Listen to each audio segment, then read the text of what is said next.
All right, guys, welcome back. So now we are actually on ChatGPT's homepage here, and as you can see, it is ChatGPT 4 at the top.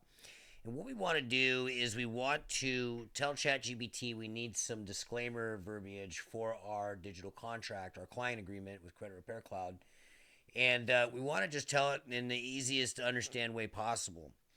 So what we'd say is, Chat, can you please provide a disclaimer for my digital contract for my credit repair business because I will be using ChatGPT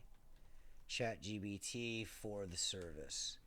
Can you make sure that it indemnifies me and holds me harmless? Okay. And then just press enter. And you're going to notice it's going to come up with this legal verbiage that you can include into the bottom portion of your contract on Credit Repair Cloud.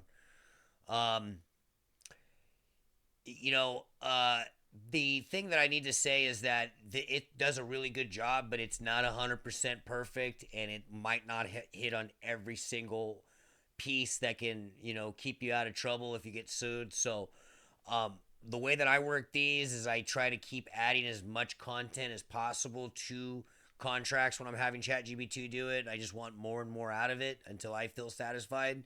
And sometimes that might include having to tell it to go search different places to get that information.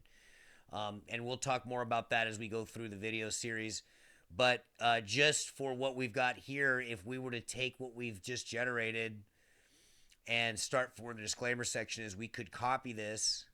We can go over to Credit Repair Cloud, and in the client agreement section, which is under my company client agreement,